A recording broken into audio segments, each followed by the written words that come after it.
नमो अरिहंताणं नमो सिद्धाणं नमो आयरीयाणं नमो वज्रायाणं नमो लोय सव्यसाहूनं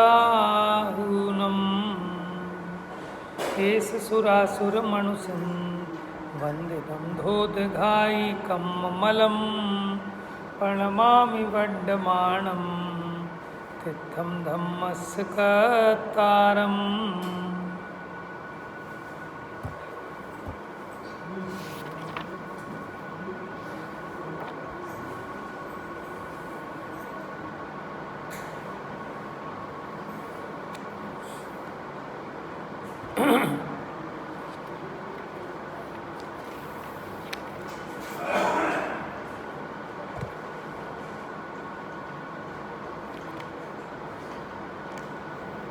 तो कल गाथा नंबर 199 में हमने देखा था, निर्वाण पाया इसी मग से श्रवण जिन जिन देव ने निर्वाण और निर्वाण मग को नमन बारंबार, कि जिस मार्ग से जिन यानी जो चरम शरीरी हैं, जिनेन्द्र माने तीर्थंकर, और मुनिराजों ने जिस मार्ग से निर्वाण को प्राप्त किया, ठीक है, उनको और उस निर्वाण मार्ग को नमस्कार। फिर 200 नंबर गाथा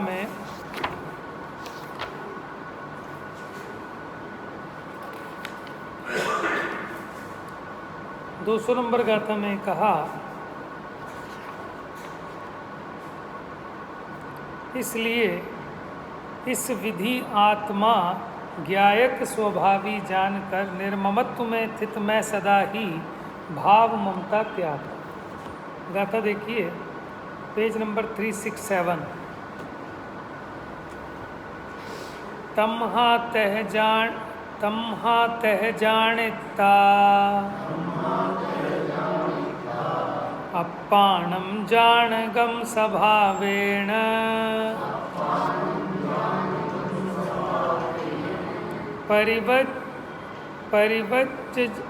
परिवज्जामि ममत्तिम वट्ठिदो निम्ममत्तं ही।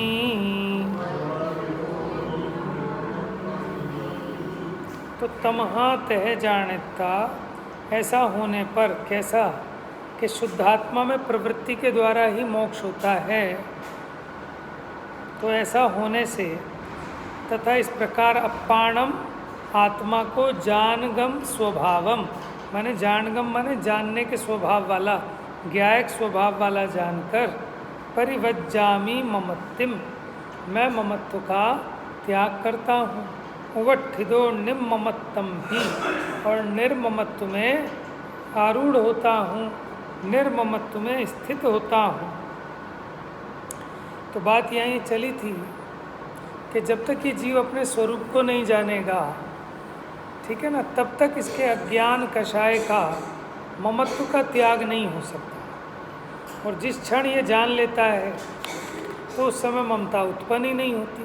ममता क्यों उत्पन्न होती है कि है तो पर, लेकिन मैं अज्ञानता से क्या मानता हूँ कि मेरा है, ये मैं हूँ, तो ममता उत्पन्न होगी।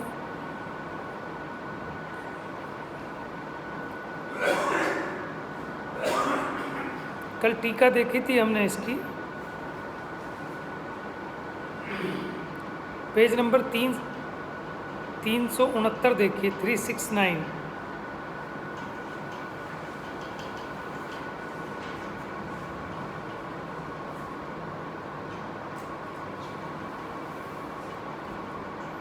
नीचे का पैराग्राफ, इस प्रकार दर्शन विशुद्धि जिसका मूल है।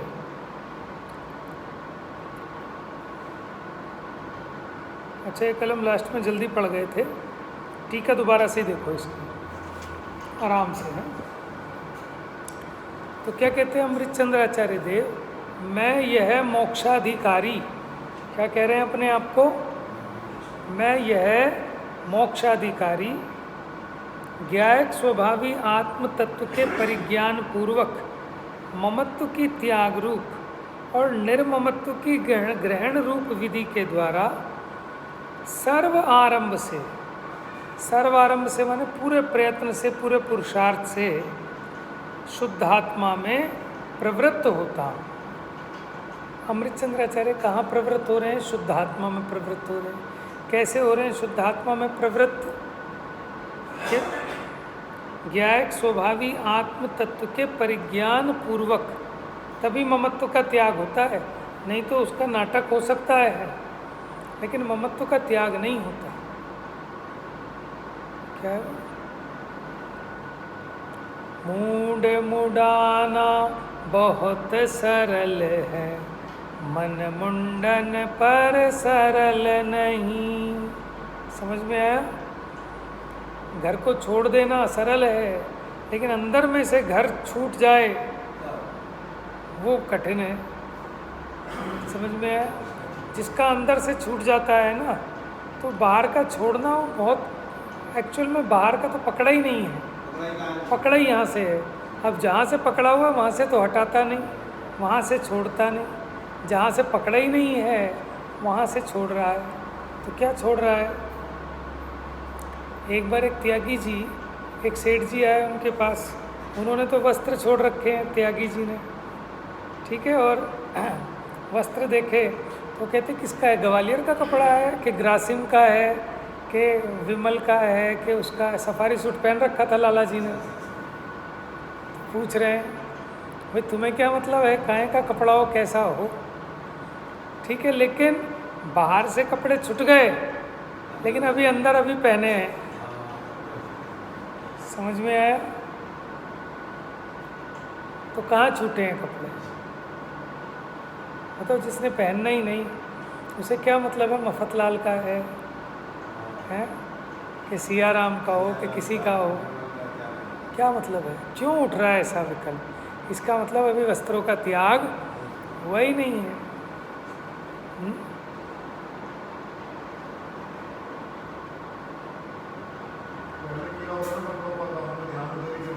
काम नहीं पहनते भी तो थे ना। हाँ, ऐसा भी हो सकता है।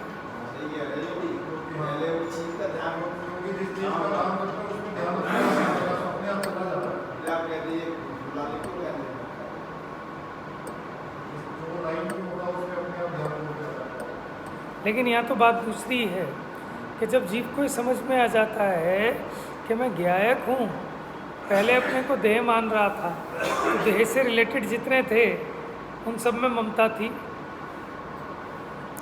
देखो, जब मैं अपने को पिता देखूंगा तो मुझे अपना पुत्र दिखाई देगा कि नहीं दिखाई देगा? कब दिखाई देगा? कि जब मैं मेरे को पिता देखूंगा। और जब मैं मेरे को पुत्र देखूंगा तो मुझे कौन दिखाई देंगे? माता पिता दिखाई देंगे। जब मैं अपने को मामा देखूंगा तो भांजा दिखाई देगा, और मैं अपने को भांजा देखूंगा तो मामा दिखाई देंगे।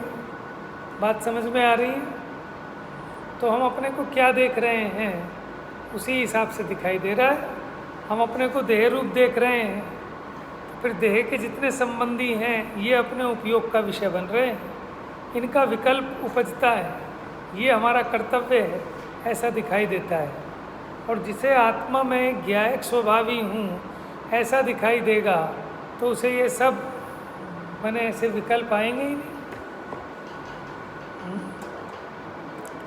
देखो, जब हम ऑफिस जाते हैं हम अपने को ऑफिसर देखते हैं, तब हमें बीवी बच्चे ये सब कुछ नहीं दिखाई देते ना याद आते, ठीक है। तब हमें ऑफिस की फाइलें, ऑफिस में काम करने वाले अफसर और सबॉर्डिनेट स्टाफ, ये सब अपने ज्ञान का उपयोग का विषय होता है, क्योंकि अब हम अपने को अधिकारी देख रहे हैं। और जब हम घर में एंट्री करते हैं हम अपने को पिता देखते हैं, पति देखते हैं, पुत्र देखते हैं, तो हमें उस संबंधी विकल्प उत्पन्न होते हैं। तो विकल्प भी क्यों उत्पन्न हो रहे हैं कि आप जिस दृष्टि से अपने को देख रहे हो तदनुसार उस प्रकार के विकल्प जीव को उत्पन्न होते हैं, ठीक है। हम अपने को वक्ता देखें तो हमें उस टाइप के विकल्प उत्पन्न होंगे कि श्रोताओं को क्या समझ में आ रहा है, क्या समझ में नहीं आ रहा है, क्या पढ़ाना है, क्या नहीं पढ़ाना है, ठीक है। हम अपने को हम श्रोता समझेंगे तो हमें श्रोता के विकल्प उत्पन्न होंगे। आज पंडित जी से ये पूछना है, ठीक है, पंडित जी ने बताई नहीं थी, कल छोड़ दी थी, तो आप अपने को जैसा देखते हो उसी प्रकार के विकल्प होने लगते हैं। अब राजीव गांधी सूट बूट में घूमते थे, ठीक है, अब उन्हें ये एहसास कराया गया कि अब तुम्हें नेता बनना है, मम्मी की कुर्सी को संभालना है, तो उन्होंने अपना चोला चेंज कर लिया, कुर्ता पजामा और शॉल, ठीक है। अब वो चेंज करते ही वो अपने को क्या देखते हैं, नेताजी क्या देखते हैं। तो जितना भी ये सब लड़कपन होगा ये सब छूट गया होगा। क्यों नहीं दिख रहा? क्यों उस समय हम अपने को क्या देख रहे हैं, नेताजी, ठीक है। अब मानो राहुल गांधी है, अब जिस समय मानो कभी कोई मंत्री की सीट पर या प्रधानमंत्री कभी बन जाएगा तो ऑटोमेटिक उसका वो सब खत्म हो जाएगा। समझ में आया? लोग कहते हैं ना सीट सिखाती है कि अभी आप वहाँ बैठे हो ना, जब आप यहाँ बैठोगे तो ऑटोमेटिक आप में वो गंभीरता आ जाएगी। क्यों? क्योंकि आप अपने को देखोगे कि मेरे पे कितनी जिम्मेदारी है। क्यों? क्योंकि मैं जिनवाणी का वक्ता हूँ, कोई कुछ भी पूछ सकता है। समझ में आया? और जब हम नीचे बैठते हैं हम भी मस्त बैठते हैं, हम भी बीच बीच में झपकी मार लेते हैं, लेकिन यहाँ बैठ के तो झपकी नहीं मार सकते, आती ही नहीं। क्यों नहीं आती? और वहाँ बैठता हूँ ना मैं, सुनने तो आने लगेगी। क्यों? यहाँ बैठ के रिस्पॉन्सिबिलिटी बहुत है, वहाँ बैठ के उपयोग एकाग्र ज़्यादा होता है।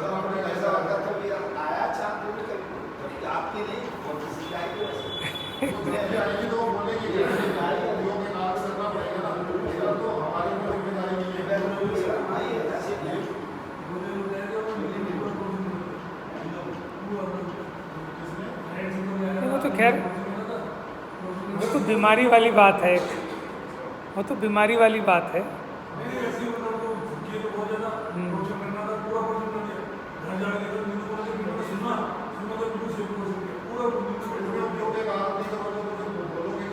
नहीं, वो ऐसा होता है ना, अब जैसे मशीनरी है एक तरह की, हम जिस चीज़ का रोज़ रोज़ हम जो बात कह रहे हैं तो हमारा उपयोग कदाचित ना भी हो तो निकलता रहेगा, लेकिन उसमें गंभीरता, सूक्ष्मता, वो चीज़ें नहीं आएंगी, फर्क तो पड़ जाएगा।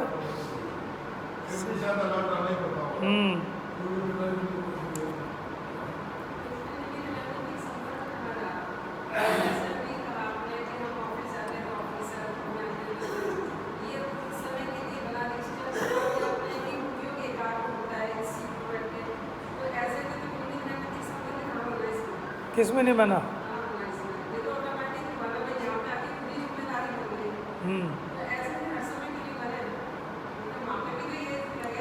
हाँ, तो ये तो कह रहे हैं, देखो दोनों बातें हैं, निमित्त नैमित्तिक भी सिद्ध हो रहा है और खुद की जिम्मेदारी भी। क्योंकि जब ये जीव खाली ऐसा थोड़ी है कि खाली निमित्त से ही हो जाता है, कि जहाँ भी निमित्त होता है वहाँ जीव का उस प्रकार का पुरुषार्थ भी होता है, तभी काम बनता है। आप ये बताओ, आप मंदिर में आते हो तो आपके परिणाम सुधर जाते हैं, तो अपने आप सुधर जाते हैं कि ऑटोमेटिक आपका वो, क्योंकि आपको रिस्पॉन्सिबिलिटी फील होती है। समझ में आया ना?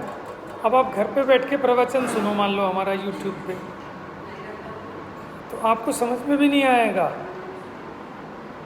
है ना। हमारा वैसे ही कठिन विषय चल रहा है सारा, तो वहाँ तो समझ में ही नहीं आ सकता आपको, और मन भी नहीं लगेगा।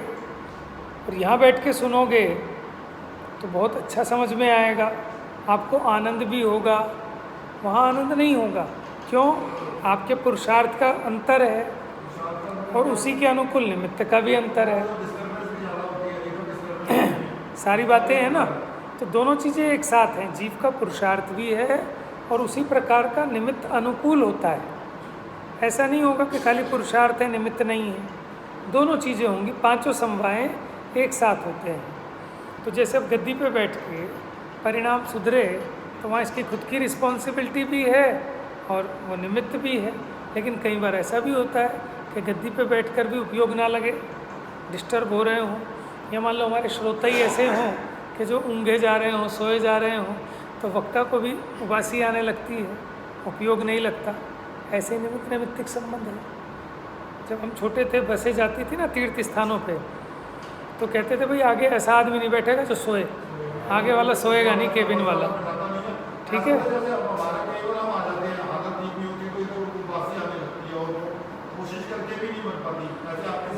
हाँ बिल्कुल होता है।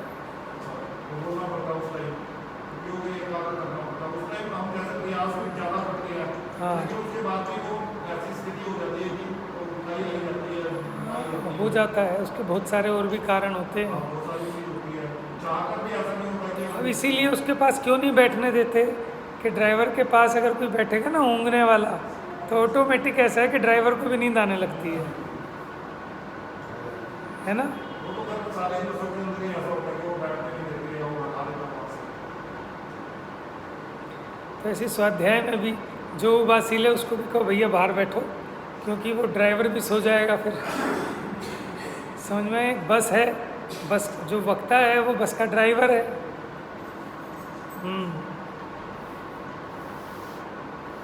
देखो होता क्या है कि हम अपनी सारी शक्ति, ठीक है, पूरे दिन भर के थक थका कर यहाँ आकर बैठते हैं, जबकि अपना क्या शक्ति को बचा के रखना चाहिए।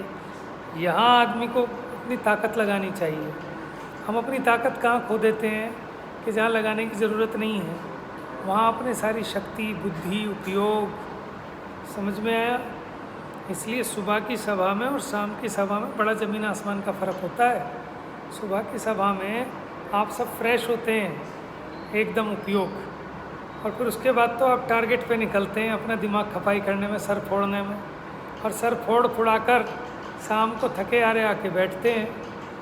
अब पूरे दिन का गंद सर में भरा है, थकान है, ठीक है, पेट भारी है, खाया पिया है, तो प्रमाद आएगा ही आएगा। और सुबह में क्या होता है कि पूरी रात कुछ नहीं खाया, सब पचा गया, खाली हैं, हल्के हैं, उपयोग भी साफ है, थकान भी नहीं है, तो फ्रेश है एकदम। इसीलिए मने क्रियाओं के लिए सुबह का समय बहुत अच्छा है कि पूजा पाठ स्वाध्याय, ठीक है, और आपका ध्यान आदि है ना। तो प्रातः की बेला बहुत अच्छी है। और इसीलिए रत्नकरण श्रावकाचार्य में लिखा कि जैनी ऐसा काम नहीं करते कि जिसमें ज़्यादा श्रम करना पड़े। शारीरिक ताकत मजदूरी वाला काम जैनी नहीं करे। क्यों कि अगर वो इस तरह का ज़्यादा काम करेगा तो थकान हो जाएगी, फिर अपना स्वाध्याय संयम आदि ये काम नहीं हो पाएंगे। और संयमी व्यक्ति को मान लो पानी एक बार पीना है, भोजन एक बार करना है, अब वो ज़्यादा भटका भटकी का, भागा दौड़ी का, श्रम का काम करेगा तो फिर संयमी जीवन का निर्वाह कैसे करेगा। बात समझ में आ रही है। तो अपनी सारी शक्ति बचाकर, अपने उपयोग को बचाकर रखेंगे तो यहाँ ताजगी आएगी एकदम।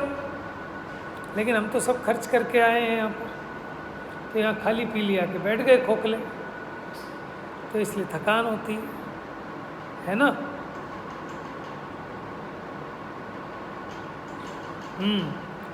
तो पंडित आचार्य अमृतचंद्र देव यहाँ कहते हैं कि ये मैं मोक्षाधिकारी, कि क्यों जी आप मोक्ष के अधिकारी क्यों हो। अमृतचंद्र आचार्य मोक्ष के अधिकारी क्यों है बताओ। क्योंकि वो शुद्धात्मा में प्रवृत्त हो रहे हैं, और जो शुद्धात्मा में प्रवृत्त होने वाला है वही वास्तव में मोक्षाधिकारी है। आत्म तत्व के परिज्ञान पूर्वक, देखो, सबको तो जाना निज को न जाना, कैसा ज्ञान धारी तूने। श्रीमद जी का एक भजन है ना, व्रत नियम संयम आप कियो, पुण्य त्याग विराग अथाह लियो। और क्या है कि मैं पहाड़ भी चढ़ गया, सब कुछ कर लिया, मुख मौन रहो। उसकी मूल लाइन सुन लो, सब कुछ कर लिया लेकिन काम नहीं हुआ, सुख नहीं हुआ, तो कहते अब क्यों न विचारत है मन में, कछु और रया इन साधन ते, मुख आगल है क्या बात कहें। तुम्हारे सामने है खुद के, क्या कहें कि तुमने सब कर लिया, संयम कर लिया, मूंड मुंडा लिए, ठीक है, व्रत कर लिए, उपवास कर लिए, ये सब काम खूब किए, लेकिन अभी भी काम नहीं हुआ। तो कोई ऐसी चीज़ है जो रह गई, सबको तो जाना निज को न जाना, और ये गड़बड़ हो गई। समझ में आया?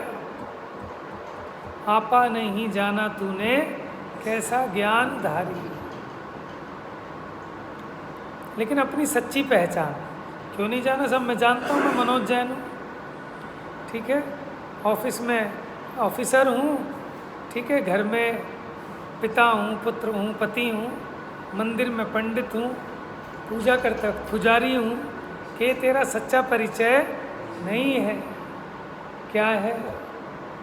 कि मैं ज्ञान दर्शनमयी, जानने देखने वाला, अनादि अनंत ऐसी त्रिकाल विद्यमान रहने वाली वस्तु हूँ, और ऐसा मेरे संवेदन में भी आता है।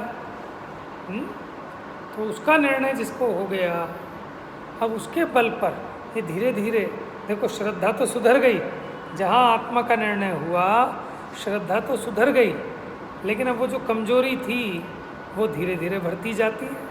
अब बारंबार ये बाहर के रस फीके पड़ते जाते हैं और भीतर का रस बढ़ता चला जाता है। तो कह रहे हैं ज्ञायक स्वभावी आत्म तत्व के परिज्ञान पूर्वक, ये इम्पोर्टेंट बात है, आत्म तत्व के परिज्ञान के बिना कुछ भी कर, सब बाल तप है, बाल व्रत है। जैसे नादान बालक होता है ना, माने बड़ों को जैसा देखता है वैसा करता है, लेकिन उसके काहे का त्याग, काहे का व्रत उसको समझ ही नहीं है। तो ऐसे ही अज्ञानी जीव देखा देखी, अणुव्रत धारे, महाव्रत धारे, ठीक है, मूंड मुंडाए, पूजा पाठ भी करे, स्वाध्याय भी कर ले, सब कर ले, लेकिन आत्मज्ञान पूर्वक ना करे। आत्मज्ञान ही ज्ञान है, शेष सभी अज्ञान। तो फिर इसको आत्मज्ञान हो जाएगा ना, तो इसको सारी चीज़ें सरल लगेंगे। फिर ये मुनि दशा बहुत सरल अनुकूल है, स्वाधीन वृत्ति अच्छी लगेगी, क्योंकि मैं आत्मा हूँ, मैं शरीर नहीं हूँ। जब तक अपने को शरीर देखता है तभी तक इसको कठिन लगता है। क्या है? आत्म हित हेतु विराग ज्ञान ते लखे आपको कष्ट दान। बताओ, निज शक्ति खोए शिव रूप निराकुल तान जो। क्या कह रहे हैं? आत्म हित हेतु विराग ज्ञान, वैराग्य और ज्ञान आनंददायक है कि कष्टकारक? बताओ। कह रहे हैं, इसलिए कह भी नहीं पा रहे।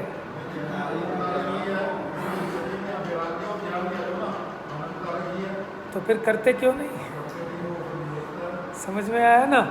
बात यही तो है ना, कि इसको आनंद कारक क्या लगता है कि सुबह उठ के दुकान जाना, नोट भर के कमा के लाना, है ना, छुट्टी वाले दिन उसको खर्च करना, ये आनंददायक लगता है तो वो कर रहा है। जिस दिन इसको ये आनंददायक लगेगा कि वैराग्य और ज्ञान ये आनंददायक है, तो फिर वो करेगा ना। देखो, हम मुंशीगिरी करते, अपनी अपनी दुकान पे तो करते ही है ना सब, बही खाते लिखना, हिसाब किताब मिलाना, ये सब। उसमें टाइम नहीं देखता, ये 2 घंटे हो गए कि 4 घंटे, जब तक हिसाब ना मिले लगा ही रहेगा। मैंने आप दुकान से आए, अब रात को लोग अपने बही खाते खोल के बैठ जाते हैं, हिसाब किताब लिखने, गल्ला मिलाने, ये सब काम करना, और जब तक नहीं मिलता तब तक घरवाली लागता है सो जाओ, अब तो बहुत देर हो गई, हाँ सो रहा हूँ। तो अपना हिसाब किताब जब तक नहीं मिलेगा उसको नींद नहीं आने वाली, क्योंकि वो आनंददायक लग रहा है। जिसको ये काम आनंददायक लगता है उसको जब तक हिसाब किताब ना मिले अपना, कि श्री गुरु तो ऐसा कह रहे हैं लेकिन मुझको तो ऐसा भाषित हो रहा है, वो तो कह रहे हैं वैराग्य और ज्ञान आनंददायक है, लेकिन मुझे तो कष्टप्रद लग रहा है? जिस राग को वो आग कह रहे हैं, यह राग आग दहे सदा, मुझको तो वो भली लग रही है। और आश्रत तत्व की भूल क्या है? रागादि प्रगट ये दुख दे, तिन्हीं को सेवत घिनत चैन। कि वो तो कह रहे हैं इसमें चैन नहीं है, और मुझे तो लग रहा है इसमें चैन है राग आदि। तो अब ये मिलान करता है श्री गुरु के वचनों से अपने अभिप्राय का, अपनी परिणति का। और जब तक वो मिलान ठीक ना बैठ जाए तब तक इसे नींद आ कैसे सकती है? आ रही है ना? इसका मतलब अभी निर्णय में कचास है। तो जब निर्णय हो जाता है तो सब आनंददायक लगता है, नहीं तो कठिन लगता है। जब तक देह में आत्मबुद्धि लगी है तब तक आपको परिचय, व्रत, उपवास ये कष्टकारक लगेंगे, क्योंकि आपको इसमें ममत्व है। और वो व्रत उपवास आपको दुश्मन दिखेंगे, क्योंकि देह के अपोजिट है ना, देह को छीण करने वाले हैं, तो वो अपने को अनिष्ट लगते हैं। अपने को अनिष्ट नहीं है, आत्मा को इष्टकारक हैं व्रत उपवास। देह को, अपने को देह रूप मानता है, इसलिए वो अनिष्ट दिखते हैं। लेकिन अब तो सारे कहने लगे कि बड़ी से बड़ी बीमारी का इलाज व्रत उपवास से हो जाता है। समझ में? खा के जो ठीक नहीं होंगे ना, वो खाना छोड़ के ठीक हो जाओगे। और क्या है, मशीन को आराम ही तो देना है। थक गए, ठीक है, बीमार हो गए, थोड़ा आराम कर लो, ठीक हो जाओगे। ऐसे ही पूरा दिल धड़कता रहता है हर समय, ठीक है। आप उसको, पेट को, लीवर को, किडनी को कभी छुट्टी नहीं देते। बेचारे वो भी इंसान है, इंसान नहीं है, चलो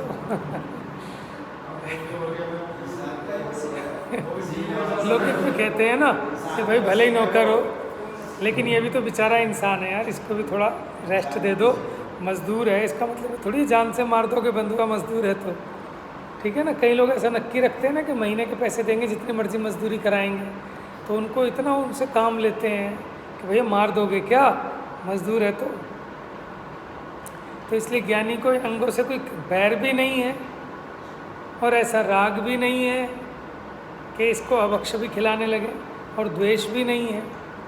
तो इसमें समता भाव रखते हैं। जैसे कोई नौकर को कम से कम देकर ज़्यादा से ज़्यादा काम लेना चाहता है, उसी प्रकार इसे कम से कम देकर इससे ज़्यादा से ज़्यादा काम लेते हैं।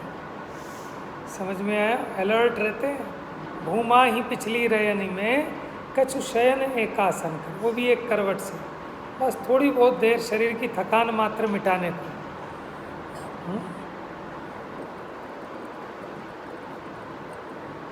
तो सारा खेल सम्यक ज्ञान का है।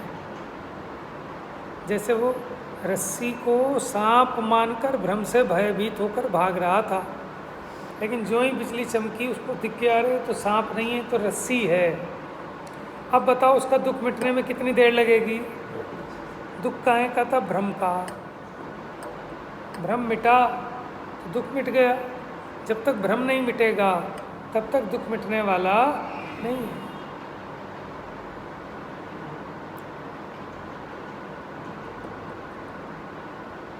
तो मैं यह मोक्षाधिकारी ज्ञायक स्वभावी आत्म तत्व के परिज्ञान पूर्वक, माने अपने स्वरूप का ज्ञान करके, ममत्व की त्याग रूप, माने मेरे पने की त्याग रूप, और निर्ममत्व की ग्रहण रूप विधि के द्वारा, ये विधि है, सर्व आरंभ से शुद्धात्मा में प्रवृत्त होता हूँ, लीन होता हूँ।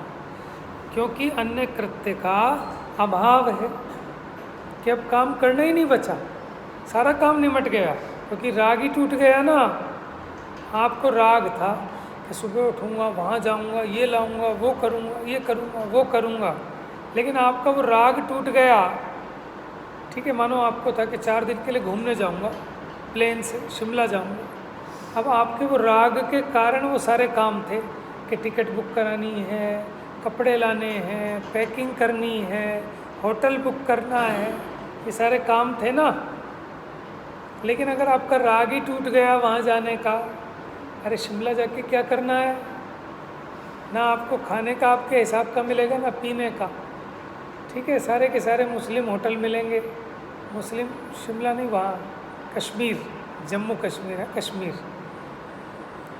तो आपका मान लो राग टूट गया तो सारे काम निमट गए कि नहीं निमट गए?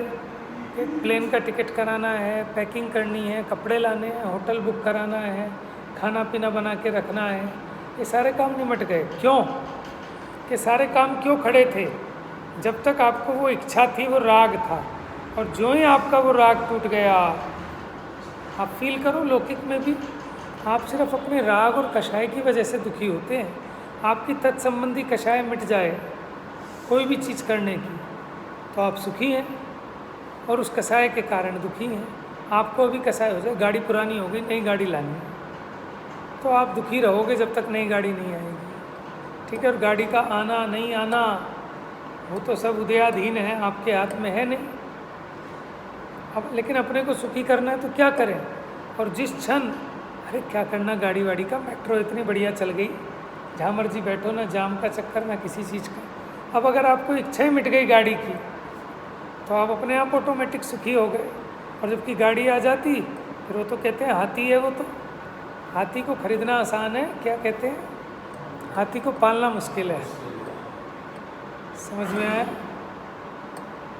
तो फिर उसमें और सो झंझट नहीं, आप हर चीज़ में लगा लो, घर में कोई भी चीज़ हो आपकी। तो ये तो एक एग्जाम्पल है, आप हर चीज़ का लगा लेना घर में। और जब उस संबंधी राग टूट गया, विकल्प ही चला गया, तो सारा काम निमट गया, कृत्य हो गया। तो वो आचार्य देव कह रहे हैं क्योंकि अन्य कृत्य का अभाव है, माने दूसरा कुछ करने योग्य अब दिखता ही नहीं है। अभी हमें क्या लगता है, नहीं साहब ऑफिस की छुट्टी कैसे कर लें, बहुत काम पेंडिंग हो जाएगा, ठीक है, कैसे चलेगा डिपार्टमेंट, कैसे काम होगा, सब परेशान हो जाएंगे, ये होगा वो होगा। ये कब तक चल रहा है कि जब तक आपको लोभ है, काहे का, नौकरी का, आजीविका का। और जिस दिन आपका लोभ टूट गया, समझ में आया, भाड़ में जाए, मैं तो नहीं जाऊंगा, चलता हो चले, न चले ना चले, समझ में आ गया ना, उस क्षण सुखी हो जाएगा लोभ टूटते ही। कि तुम सस्पेंड करोगे, लो मैं ही रेजिग्नेशन दे रहा हूँ, समझ में आया। तो ऐसे निष्प्रह जीव उसे कोई दुखी कर ही नहीं सकता। और जो लोभी है, जिसे इच्छाएं हैं, उसे कोई सुखी नहीं कर सकता। समझ में आया। मालिक भी नौकर को कब तक डराता है, कब तक डराता है, सही से काम कर ले, नहीं तो नौकरी से निकाल दूंगा। एक दिन नौकर को भी गुस्सा आ गया, भाई जा, तू क्या निकालेगा, मैं ही तेरी नौकरी छोड़ दूँ। फिर सेठ जी घबरा गए कि यार इतना अच्छा नौकर कहाँ से मिलेगा आज के टाइम में। बात समझ में आ रही। तो क्यों दुखी हो रहा है, अपने इच्छा में, अपने लोभ में, अपने लालच में दुखी है, तभी तो भयभीत है ये। और जिसका लोभ गया, लालच गया, चाह गई, चिंता मिटी, क्या है वो, चाह गई चिंता मिटी, मनवा बेपरवाह। जिनको कुछ नहीं चाहिए वे शाहन के शाह। बनना है शहनशाह, कैसे बनेंगे शहनशाह। चाह मिटाओ, चाह मिट जाएगी तो चिंता भी चली जाएगी। चाह है ना, ये इसी की चिंता लगी रहती है इसको, जीव को, इसीलिए तो चिंता है, क्योंकि इसको चाह है। ठीक है, चाह जाएगी तो चिंता भी मिट जाएगी। मनवा बेपरवाह। अब जो मन था वो उन विकल्पों में उलझा रहता था। और जिनको कुछ नहीं चाहिए वो राजाओं के भी राजा हैं, वो महाराजा हैं। ठीक है, हमारे मुनिराज महाराज होते हैं, राजा भी जिनके आगे नतमस्तक होते हैं। समझ में आया। माने हमने गलत लाइन चुनी हुई है, लगना चाहिए। समझ में आया कि हम बिजनेसमैन हैं, कि हम सर्विसमैन हैं, कि हम फैक्ट्री वाले हैं, कि हम दुकान वाले हैं, कि ये कहाँ रचियो पर पद में न तेरो पद ये है, क्यों दुख लहे। अमृतचंद्र आचार्य कह रहे हैं बेटा इधर आ जाओ, जहाँ हम खड़े हैं ये तुम्हारा पाला है, जहाँ तुम खड़े हो वो तुम्हारा पाला, तुम गलत टीम में जाके खड़े हो गए। कहाँ अज्ञानियों की टीम में खड़े हो। ये आ जाओ, सुक्का मार्ग इधर है, वहाँ जहाँ तुम खड़े हो वो तुम्हारे रहने लायक स्थान नहीं है। समझ में आया। जैसे उत्तराखंड में बाढ़ आई, सब चीज़ें बहने लगी, तो वो एक मंदिर था वो नहीं बहा, तो वहाँ जो खड़े थे उन्होंने अपने बच्चों को, अपने चाहने वालों को, सबको कहा अरे भैया इधर आ जाओ, वहाँ का खड़ा मर जाएगा।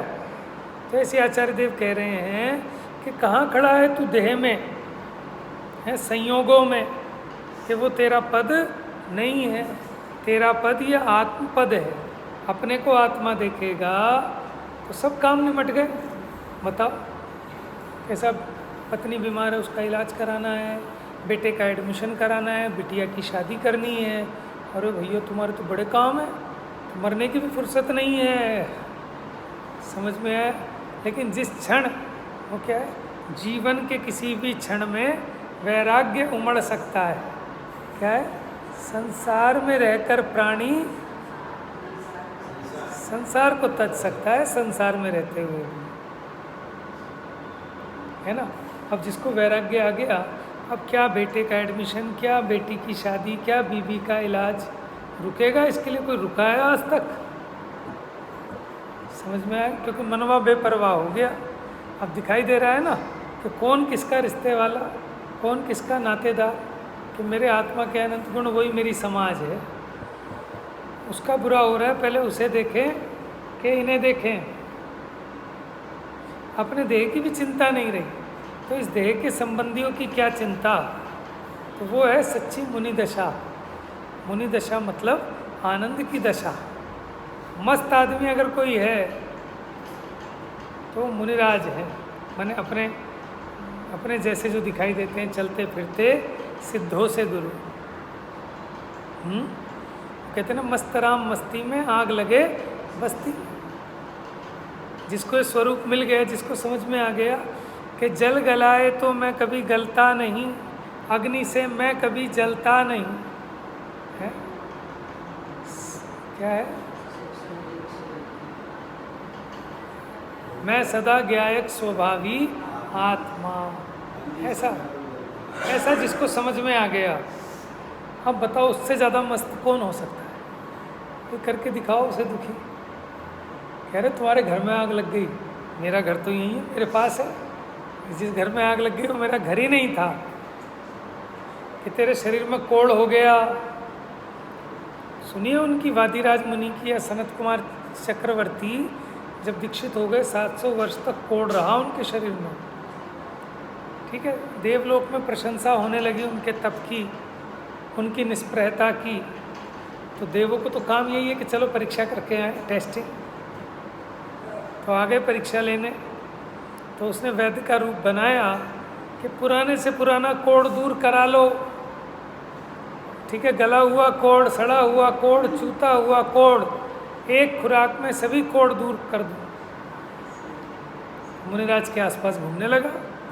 मुनिराज का ध्यान किया। मुनिराज ने कहा, भले पधारे वैद्यराज। तो उसने तुरंत पुड़िया निकाल के दी, महाराज बस ये एक पुड़िया ले लेना, सारा कोढ़ दूर हो जाएगा। मुनिराज कहते, भाई माने बड़े मूर्ख वैद्य हो कि क्यों? कि पहले मेरा रोग तो पूछ लो, पहले दवाई दे रहे हो, रोग पूछे भी नहीं। कि महाराज कैसी बात करते हो, अंधे को भी दिखाई दे जाए आपका रोग। कि भाई ये रोग मेरा रोग नहीं है, ये जन्म जरा मृत्यु का रोग, ये राग द्वेष का रोग, ये मेरा रोग है। तो ये सुन के नतमस्तक हो गया कि महाराज इस रोग की दवाई तो आप ही के पास है, हमारे पास इस रोग की दवाई नहीं है। तो इतनी निष्प्रहता कहाँ से आ गई?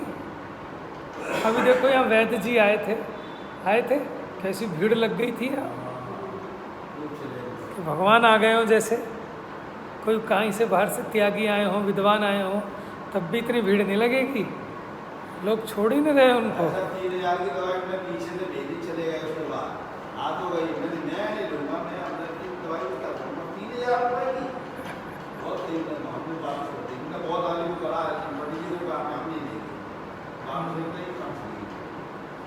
देखो ये जीव को शरीर के प्रति कितनी एकत्व बुद्धि। कहीं भी कैंप लगा लो आप शरीर के उस रोगों का, तो वहाँ भीड़ भर जाएगी। ठीक है, और आत्मा के कैंप लगते हैं वो खाली पड़े रहेंगे। तो देखो इसकी कहाँ अहम बुद्धि है, कहाँ सुख बुद्धि है। तो आगे की चर्चा कल ही चलेगी।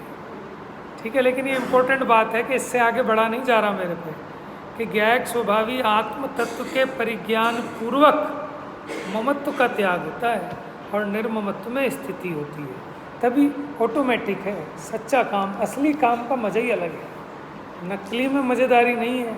माने जो ईमानदारी से धंधा करना जानता है ना,